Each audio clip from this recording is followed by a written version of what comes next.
I think the Olympic Games should only ever be held in Greece.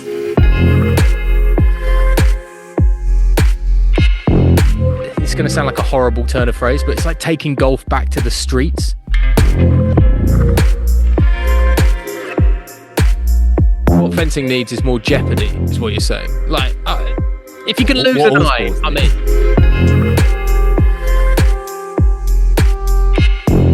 Hello and welcome along to Not Another Sports Pod, episode 6 with myself, David My God, sorry, Ollie. Let me go again. David Whistler. I like it. David, all over the place. My name's David Windsor, and I'm joined, of course, by Mr. Oliver Wilson. And the reason that my words are coming out funny, the reason that I'm a little bit haggard, not as sharp as usual, is because I'm penned up in a travel lodge somewhere in southeast England, producing an event. And Mr. Wilson, as you can so beautifully see, is in the English countryside in the back garden of his mansion. How are you, Ollie? I wish I wasn't here. I'm not going to lie. I've had the greatest time up in Scotland. It is perhaps my new favourite country.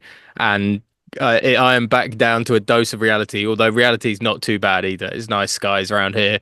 It's nice and warm in the back garden. And we've got the Olympics just around the corner, kicking off tomorrow. So, I mean, what's there really to complain about? The great British summer continues. There's nothing to complain about ever, Ollie, because life's a bloody miracle and it's all glorious. But I would say Scotland seems to sometimes have a special hold over people. Do you know what I mean? Like, people go up to Scotland and it is like when the mist falls and you're driving around one of those locks or something, and just the air's a bit cleaner, the people in the pubs are a bit friendlier. It's a nice place.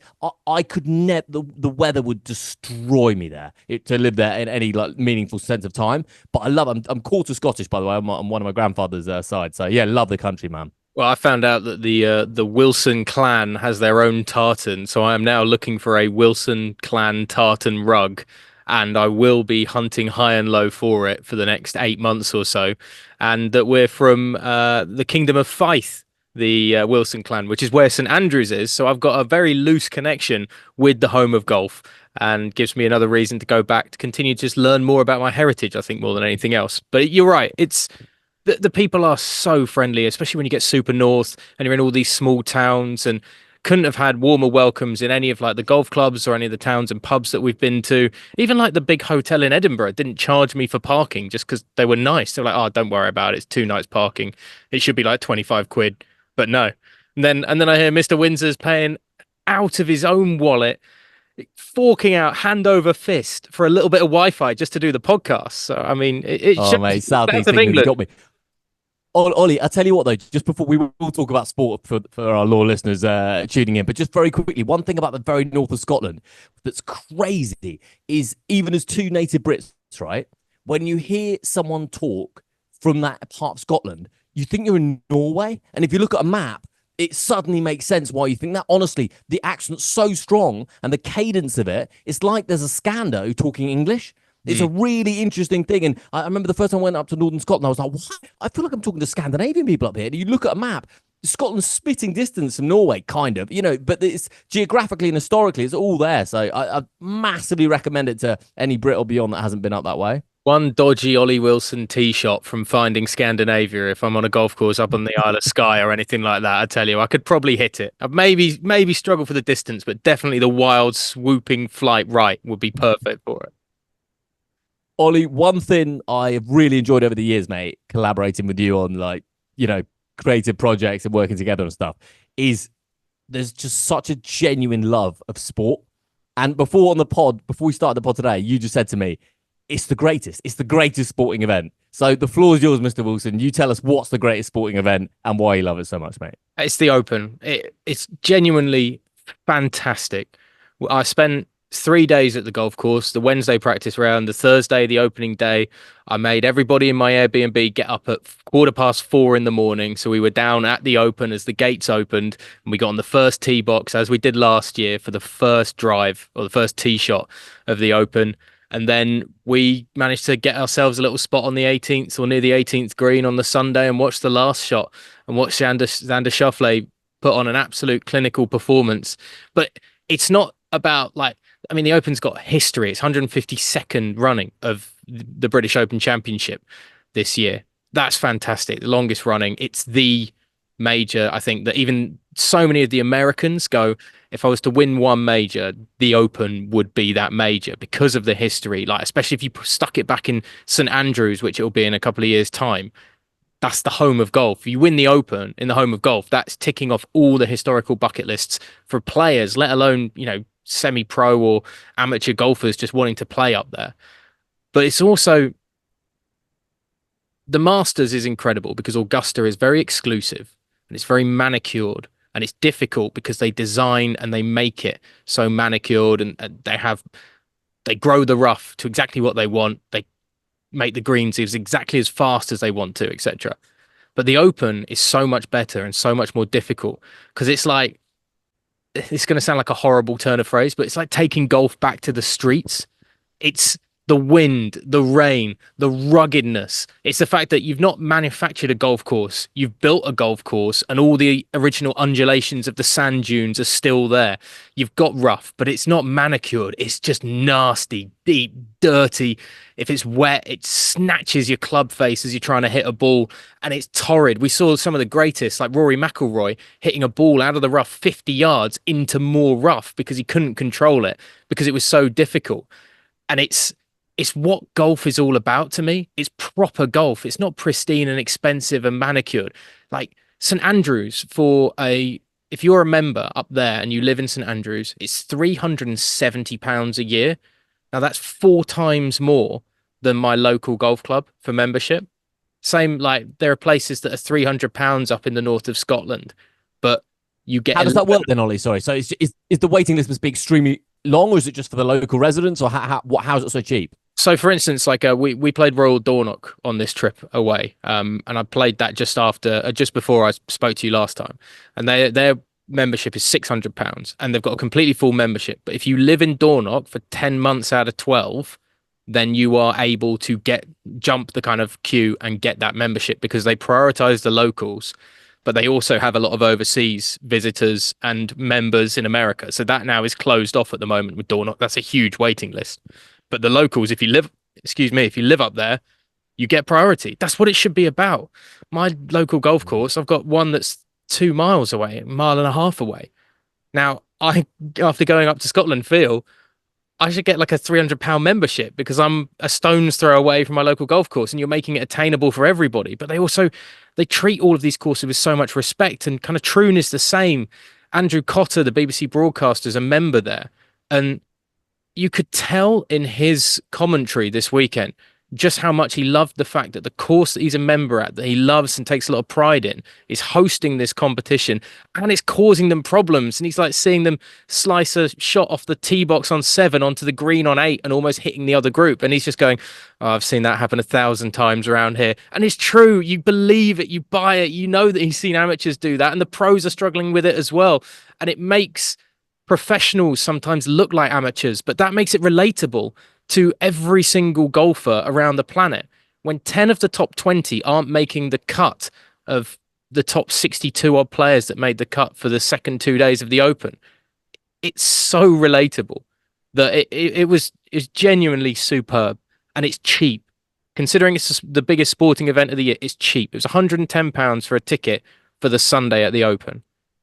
You're not paying £110 for a World Cup final or for a European Championship final ticket. Not a chance. And you get, mate, for anything like the Wimbledon final is probably 200, 300, 400 quid. Like anything. Just quickly, Ollie, I mean, the commentator knowing the arena is really rare these days because everything's done off site, or 95% of sports commentary you hear globally is off site. But when you get it, I mean, you mentioned it the other day with the Jonathan Pierce anecdote, and I do urge anyone, if you haven't listened, to scroll back a couple of pods and just listen to the very end of the pod, because that's where Ollie plays out this bit of Jonathan Pierce commentary. And it's so good to have that intricate knowledge that you can just not annoy the listener, but you can just like sprinkle into the commentary. It just gives it this deep weight of different authority, and I understand why production companies don't do it. It's not about it's financial constraints, etc., sending people on site, but it just changes everything, and when it's done right, it's so beautiful, as you say. And just on this point of commentators being on site, for things like the golf, Sky, BBC, they're all there, and they have the nuggets of it's not just about what they're seeing on the TV, because a lot of the commentary is done off a TV screen in the media center when it comes to golf. But it's those bits around it in the morning. Oh, I saw Tiger turn up 2 hours ago and getting out of the car, and you could see he looked focused compared to how we saw him on Wednesday at the practice rounds. You're getting a face-to-face kind of look at these athletes throughout a week where they've gone from fun and jokes on a Monday, Tuesday, Wednesday as they're practicing and having a laugh with their friends going around the course. And they turn up on Thursday and they don't look anyone in the eye, some of them. Or some of them do. Some of them are still like relaxed and friendly because it's the world number 200 who's somehow been able to qualify for this. And he's just taking it all in and enjoying it. And yeah, I still think it's such a great sport because it's one of those sports that you can't, like, you're not going to have doping problems in golf, aside from maybe being able to hit it further. But it doesn't matter if you can hit it further if you can't deal with things like the elements and the course that comes in front of you. And it's really difficult to take away the purity of golf or tennis on that individual sporting person level of it's just you against someone else or you against the elements and the course. And it's the Opens just takes all of that and then puts a huge sprinkle of history and quality and this rogue element of links golf that the Americans just don't have.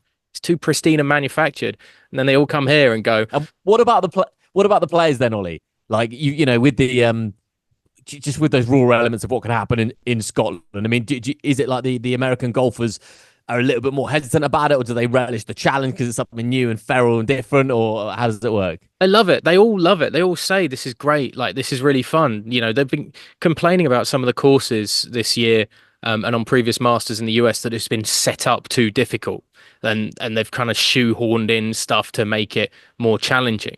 But here it's like, no, it's not the course that's the challenging point. It's everything around it. It's the course and the elements and the wind and the rain. And because it's so unique and different, it's such a different test for them. And like Nick Faldo was on commentary this week and he was saying none of these players, they all hit it up in the air. They all, because they're used to playing in the US and it's nice temperatures most of the time and good weather, they all hit a shot up in the air. But on a links golf day, when it's like it was on the Saturday where it was chucking it down with rain and they were having to take 3 woods, which they normally hit 300 yards to try and get onto a 210-yard par 3. I mean, crazy stuff because it was a 30-mile-an-hour wind into their faces. And it's a new, different element that as competitors, they take and just go, yeah, this is great. This isn't, I'm not going to back down from it. This is what golf is all about. And this is what the history of golf was built on. So I think they kind of enjoy that. If you could only go to one sporting event per year annually, would it definitely be the Open? Because I know not the Super Bowl, Ollie. Yeah, Thursday at the Open. Thursday's the best day at the Open. The Super Bowl is incredible, and I'm so lucky I've been able to tick that off, and it's awesome as a spectacle, but it's like it's a show for TV, right? It's a manufactured spectacle, whereas at the Open, you can, especially on the Thursday, every single golfer that you want to see is available to see. So you can pick your tee times that you want to watch them, or you can follow a group for a few holes, and you get a chance. There's 14 hours of golf at least, because the last guys came in, I think at like 9:45 in the end on the Thursday, and it teed off at 6:30. So you got 14, 15 hours of sport. You can see every inch of that course, every player you want to, and you don't have to do it in a rushed manner or feel like it's all just over and done with. The day goes by really quickly. And this is just turning into the Open loving, but you can take your own food and drink in with you. They don't force you to have to buy on site or anything. I stacked up a load of sausage sandwiches, some carrot sticks and hummus because, I'm a southern middle class man. Stomach cut. Yeah. And you just go in with like a Tupperware tub and your own bottle of squash or something. You got free water refills, and you're going to spend money at the shop anyway and stuff like that. And they'll get every last penny out of your wallet, whatever. But it just makes life so much easier, and it makes it feel like it's being done for the fans. And there's very few sections of the golf that is restricted to, like, you've got the hospitality tents, but aside from that, everywhere else on the golf course, you can go. You got an open ticket, you can go. Stand where you want, next to the green, behind a tee box. Whatever you fancy. It's awesome. As a fan, is it boozy? Yeah, it can be. It definitely can be. But because it's such a long day, like, it's not great to just be boozing all day, basically. And the golf crowd's slightly different. It's got wilder over the last few years, but the golf crowd is slightly different. It's not there to have a complete piss up. There are some people that are doing that. No. Yeah, it's definitely not darts. Imagine somebody's backswing. Da, da, da, da, da, da, da, da. Can it? And they've had problems with that this year with the golf. Like they shut the bars at the Waste Management in Arizona this year because people were too drunk and it was too crazy. But the Open has that prestige that it just, yeah, it's class. It really is classy. It oozes history and class, but still being for the common spectator, which makes it fantastic to me. Amazing. Yeah. Amazing. Did you want to talk about the Olympics, Ollie, or want to talk about the radio broadcasting? Well, the radio broadcasting comes into the golf, right? So Sunday, get down to the 18th green to watch the last 10, 12 groups coming through. It's quite a long time waiting, but you want to see the winner make his walk down 18. It's great. And for like 11 quid, you can buy one of those earpiece radios like you get at the cricket, and it's got the Open Radio. So IMG produce a broadcast called the Open Radio, and they've got 5 or 6 reporters around the course bringing you all of the action as it's going on. So even if you're stood there, you know exactly what's going on around the course. So you know if the lead's about to change or if somebody's picking up shots somewhere or something like that. And it is pure radio broadcasting because it's not really being done for clicks and likes. They have a lot of viewers and a lot of listeners around the globe listening in over the internet, but it's not being done we want that Aguero moment. It's about bringing the action with as many words as possible and as much description as possible. So you know that putt on 14, where is he? It's got a left to right break. It's downhill. It's going to be fast, all this kind of stuff. And it just brings me back to, like, everybody loves TV broadcasts and your highlight clips, but a good radio broadcast being done by some of the best in the world. I mean, John Murray of 5 Live, he's had a superb Euros as a commentator, and then he walks straight up to Troon. Probably doesn't walk, he probably gets a car, I imagine, but walks straight into Troon. And his commentary on 5 Live is just something to behold when it comes to the golf, because he loves sport so much as well, and you can feel that he's just enjoying the sporting moments. Sue Thurl, Dave Farrer on the Open Radio, they're all absolutely awesome at bringing it to you, and it means that everybody in the complex, if for 11 quid, can know exactly what's going on and keep a track, whether you're watching the leaders or watching somebody at the very back of the field or something. It's great. It just makes reminds you radio broadcasting is one of the pinnacle if you get it right. It's still an awesome medium, and I just love the fact that despite all the new technology, Ollie, it stood the test of time, and it will, stand the test of time in the next 100 years, because there's something just about audio that just feels so live. And I don't know. It's like you have people, doing their gardening and listening to Test Match Special, right? You're in the car, you listen to 5 Live Football. It still resonates so hard. It's fantastic. And I still think as a medium, it's so automatic. It's fantastic that it survived this latest wave of technology, and there'll be more waves of technology. But you've just got to back radio to survive. A great radio broadcast is better than a good television broadcast, without a doubt. Because you're almost leaning in. You have to listen. Like, you really, really want to know. Whereas TV, somehow, there's so much coming at you. It's a really difficult one to put into words, which I'm doing incredibly inarticulately here. But you know what I mean. I work in television. That's why we're not doing radio stuff at the moment, isn't it? No, it's definitely because on radio you have to have that personality that isn't offensive and overly zealous. What it needs to be is just, it brings you and takes you to the moment, builds you with the moment, and then drops you out on the other side and gives that same feeling of emotion that you've got inside you through the words, and portray what every listener is feeling, as well as telling them exactly what's just happened. And it's a great skill, and it only works for some personalities. Some people don't have that calming influence to guide you through it. And I think that's what it is. It's like being led by the hand, rather than having it put in your face. It's been taken through the moment. And that's what a great radio broadcaster will do. And that's what, like, Mark Chapman's so good at hosting on the radio, because he's not in your face. He's not too laddie or too jokey. He cuts a beautiful tone of giving you the information without making it too dry. Very warm voice. Really, really great host. Yeah, I agree, especially on radio. Let's talk about the Olympic Games, Ollie. It starts on Friday night, doesn't it? No. I know you're working. Starts tomorrow, mate. Is the opening ceremony not on Friday? Yeah, but the first piece of Olympics action is Argentina against Morocco tomorrow. Yes, yes. They've this only the last. Certainly, when we were kids, they didn't do this. By the way, Ollie, this kind of sandwiching in a few events before the opening ceremony, so they can complete all the events. And we can talk about maybe that a little bit. I know Ollie's working on it, working on the Olympics as well this year, so we can kind of chat about that and its relevance maybe in 2024 and beyond. But maybe I can squeeze in Windsor's 1 minute rant here, Ollie, because I've been thinking about this quite a lot, and I think I think this.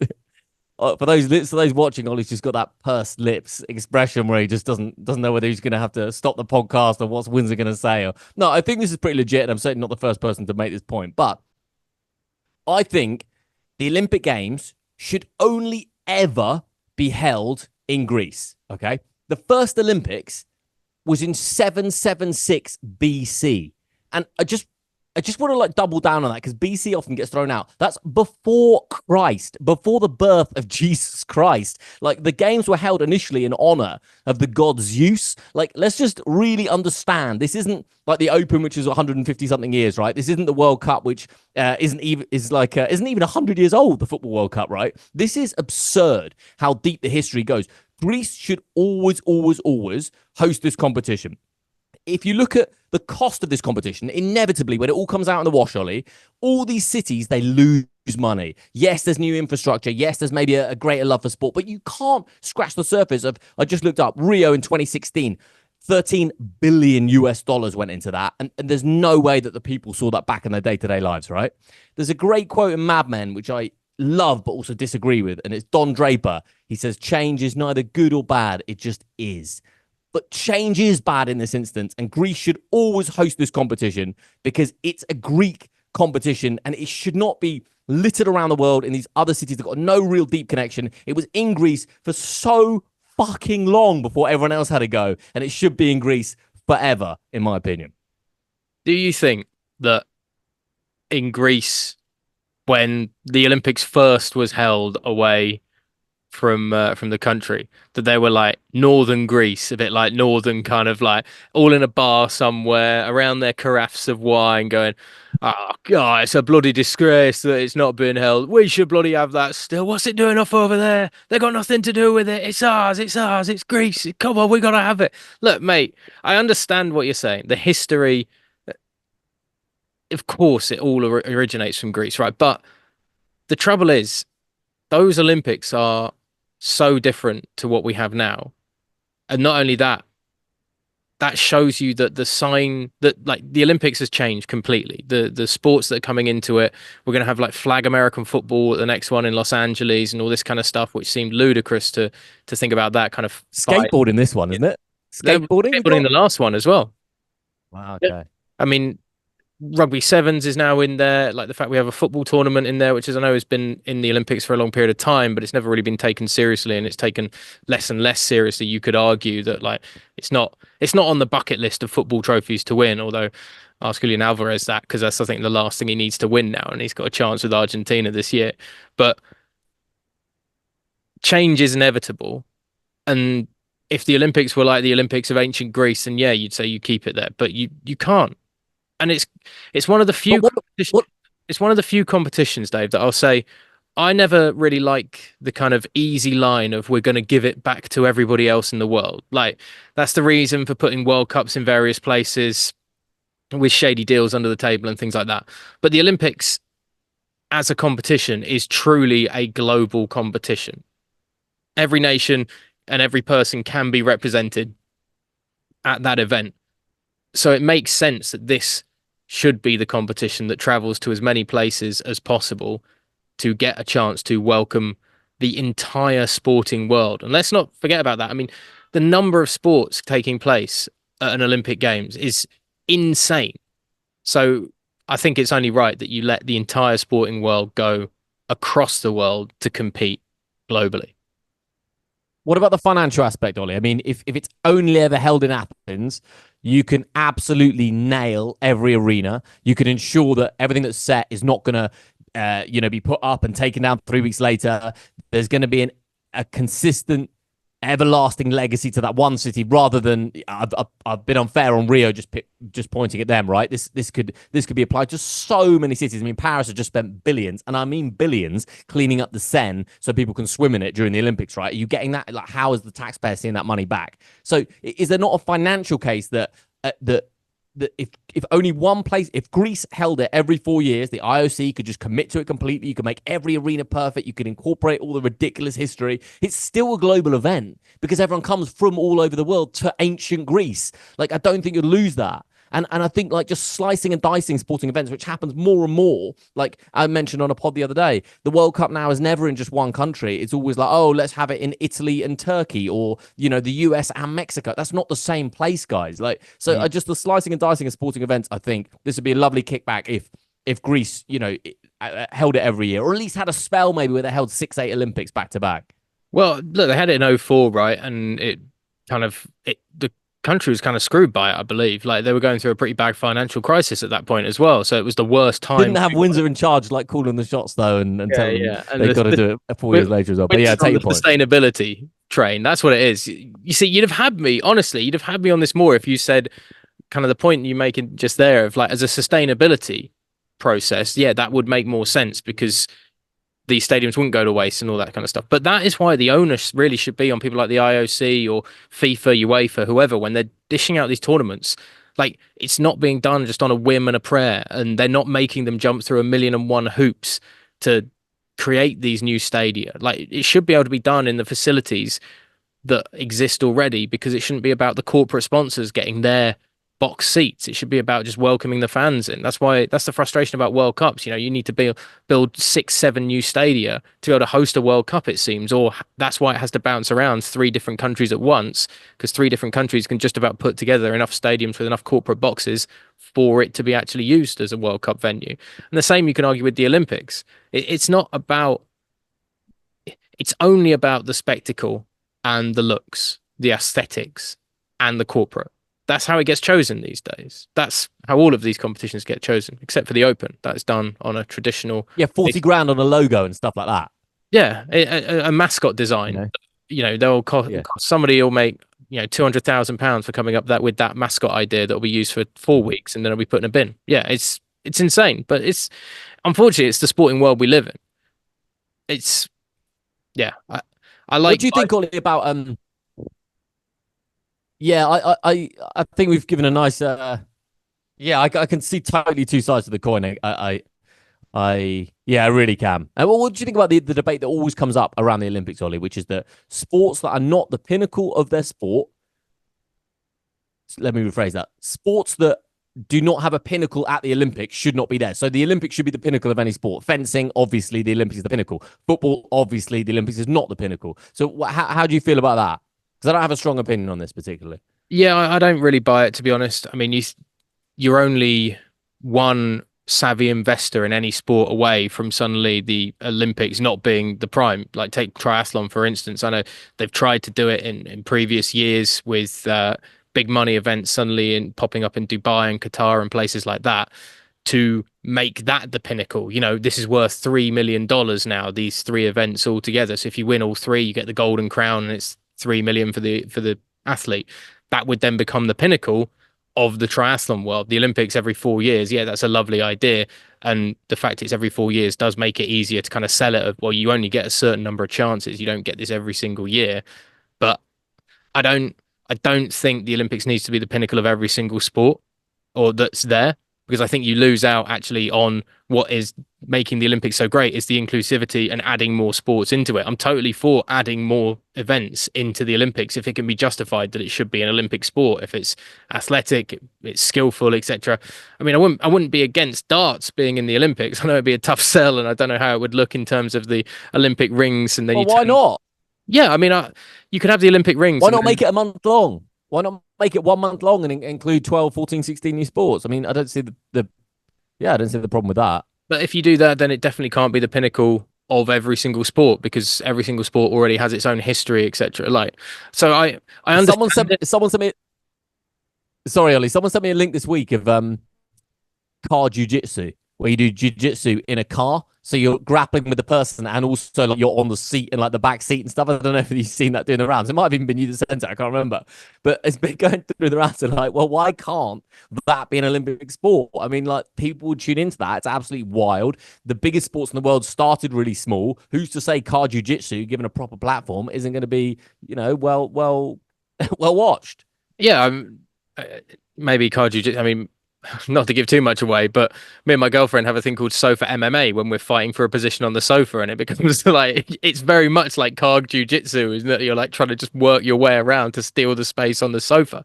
And we've always joked of like this could be a great sport. People have watched this. If we just stream it on the internet, it'd be fine. It'd be great. But I'm not sure people want to necessarily tune in for that. Let us know in the comments section if you want me to post a video.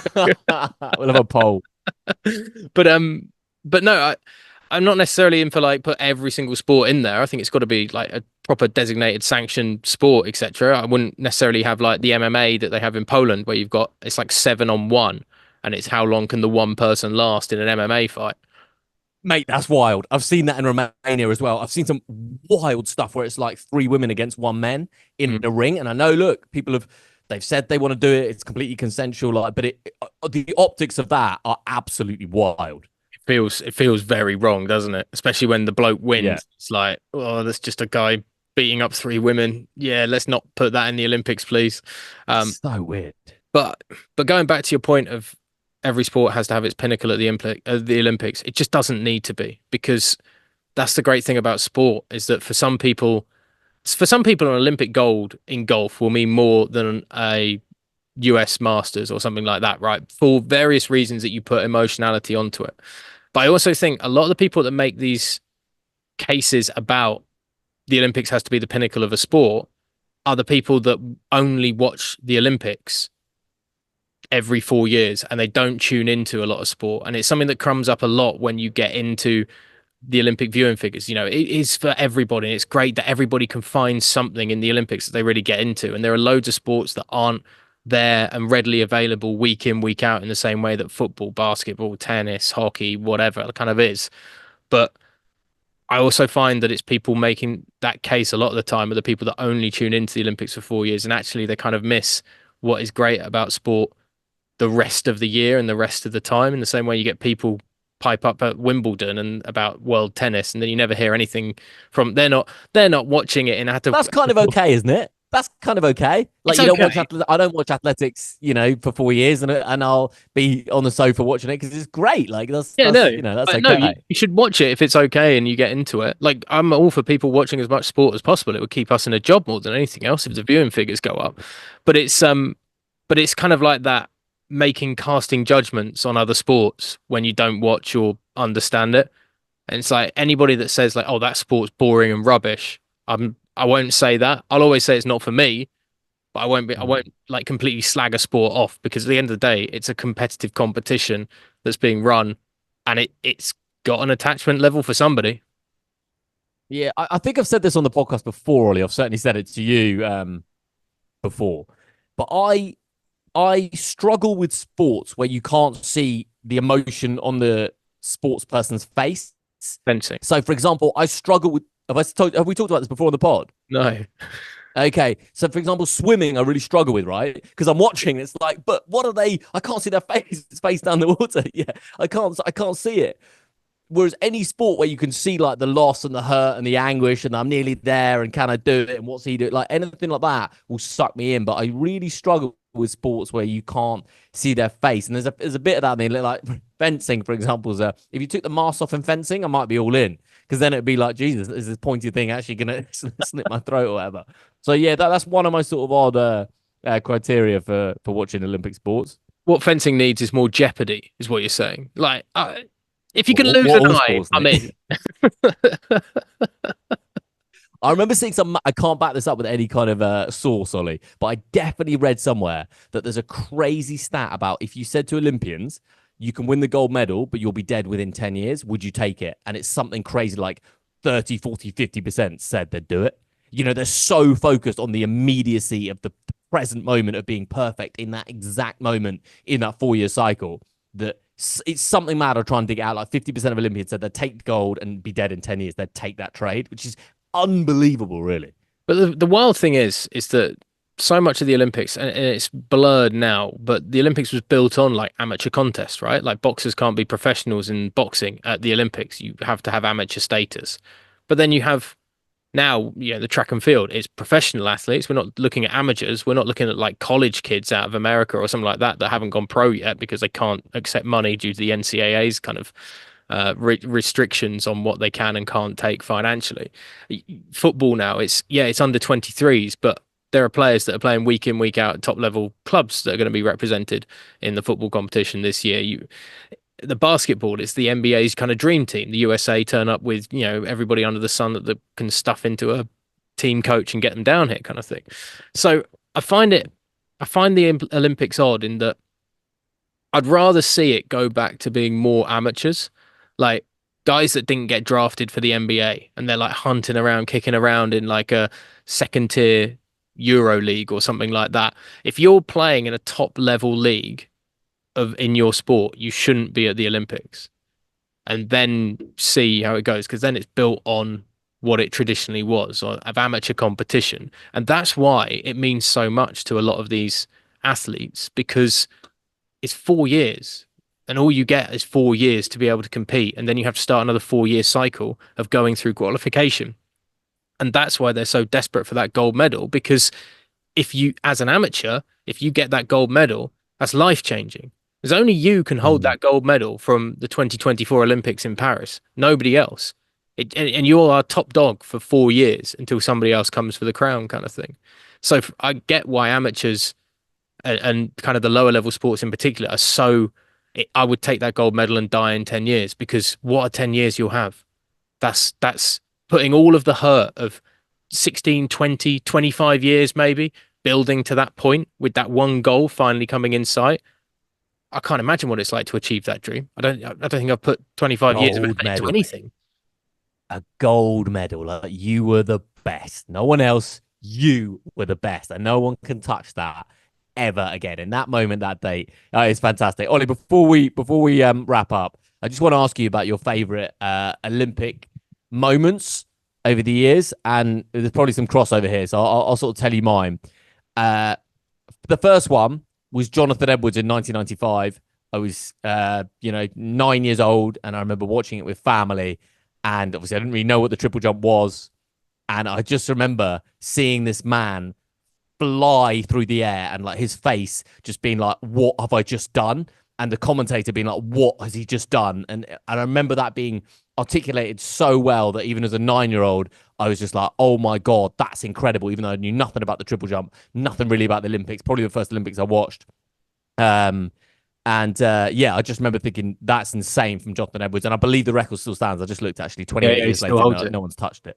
Yeah, and it's just like I remember his face, and I just remember that being so incredible. And the second is probably it's not Usain Bolt, the Usain Bolt show basically, but in 2012 in London, and also 4 years prior as well. And I think it was Beijing 2008 where you get the image of him crossing the line with his laces undone. I think that was 2008 as opposed to 2012. And I just remember thinking, you are so head and shoulders above the rest of the field that your shoelace has come undone in a race you're racing for 9 point something seconds.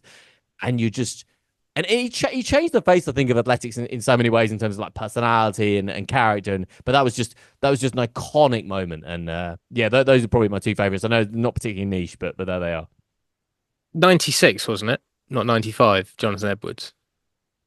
Yes, probably, yeah. It's got to be an even numbered year. Yeah, okay, yeah. It can't be 95, mate. I mean, adding and subtracting. Yeah, no, when was it then? Was Atalanta? Was it Atlanta? When was 96? Yeah, yeah. Because one of my favorite ones comes from that was Michael Johnson, 200 meters, gold boots, winning on US soil. That was a big baller move, coming out with those Nike gold shoes and destroying the competition, because he won 400 and 200, wasn't it, that year? Double gold medalist in his home country. And I remember the stadium like blowing up. That is not many times at the Olympics that you get that pop. Like, obviously we had it at London 2012 and kind of with Super Saturday and everything, but that was pretty pretty incredible. And the other one was uh, Canada against the USA in the ice hockey in, I want to say 2010, but I could be wrong. That might not work. 2012. It was a gold medal game, and it was Canada USA, and I was watching it with a Canadian, and yeah, I've never seen stress and anxiety on a sports fan's face like that. And it goes to, I think it went to overtime as well. And Sidney Crosby scores. And my mate, who'd been silent, we've been like jabbing him, like, oh, it looks like the US are going to win it, mate. It's going to be terrible. Oh, geez. And he hadn't moved or said anything for about 2.5 hours. And gold medal goal goes in, and he just turns and goes, we're fucking going out and we're having a big one. Get in. And then he just gets up and walks out. I know it was the Winter Olympics, so yeah, it'd be 2010. But yeah, that was something pretty special to see that. Like, that's what it meant to just him, because ice hockey's so big in Canada, and to get that Olympic gold, you can have your Stanley Cup finals and everything like that, but that Olympic gold is once every 4 years. And as a fan, he was so invested in Canada picking up that gold medal. It was, yeah, it was awesome. Very cool. Very lucky to be Nice. to be near the action. Very lucky to be near the action. Yeah. I think I might have butchered the Jonathan Edwards one. Yeah, it was. No, I can't remember 96 or 2000 and whenever he did it. Or like he won silver and then gold, but when he broke the record basically. Yeah. I mean, it was Pretty sure it was yeah, 96 because he was talking about it on the it was a Open long time radio ago. this week. Yeah, he was up at the Open because Okay. as all good sportsmen, he knows that golf is really the pinnacle. So he's retired and he's now gone into golf and plays off like a 2 handicap, which I'm just like, how do all these ex-athletes just start playing off? Incredible. Yeah. Just finally as well, Ollie, do you think the Olympics has got more chance than a lot of other sports to retain its I'm going to use a terrible adjective here, to retain its specialness? Because like football, there's just more and more and more and more and more football, and like tennis, there's more and more and more tennis, and like I know less about US sports than you do, but like more is basically the trend for most sports. But at the Olympics, there's the Olympics and there's the Winter Olympics, and let's be honest, the Winter Olympics is dwarfed by the actual Olympics, and it just retains that thing. You can obviously try and hype up all these individual sports, but as a collective ensemble, I think it's something that really will. Because it really will be that sort of 2 weeks every 4 years, and it won't be diluted and chopped up by just the sheer volume of those sports elsewhere on telly. But again, and that's what it like. You're watching sports careers get made. Like you think about the boxers that have gone through the Olympics and then gone on to like big heavyweight fights and big title fights around the world and stuff. But it all began the first time you saw them splash onto your TV screen was on the Olympics. That 3 year run up to 1 year where they could make their mark and have a chance to go big into the professional arena with a gold medal around their neck. Can't underestimate how big that is for a sport like boxing to have that. It puts a target on your back, but it also opens so many doors so quickly in your professional boxing career, let alone any of these other sports. And I do think it makes it a little extra spicy, because same with like World Triathlon. Every time as soon as Tokyo finished, I know it was a year later, so it was a condensed kind of build up to this Olympics for all of these sports. But as soon as the Tokyo Olympics finished, all of our triathlon broadcasts were, well, the road to Paris now begins, because that's what it all just funnels down to for them. It's all about that. You can have your World Triathlon Series, you can have your Ironman Series, but if you pick up an Olympic gold, yeah, that's the next level. So that's why it will always retain that something extra, shall we say. I also remember, I don't know if you're doing any of the Paralympics, Ollie, as well, but I remember reading that the medals for the blind athletes have like a sound inside them, which I remember thinking, oh, that's really beautiful, obviously. So there's like a braille, and there's also like they can hear it, and like the gold sounds different to the silver, which sounds different to the bronze. And I remember thinking, oh, that's such a lovely. I'll have to double check that. Like the entire Not Another Sports pod consistently needs to be fact checked by anyone going through it, with dates and numbers and like where emotion has trumped, the specifics of everything. But I'm pretty sure that is true. Don't use the words fact check and trumped in the same sentence, Dave. Particularly with what's going on at the moment, you'll get us in a lot of trouble. No politics and Not Another Sports pod. We'll have to have Not Another Politics pod in a few years.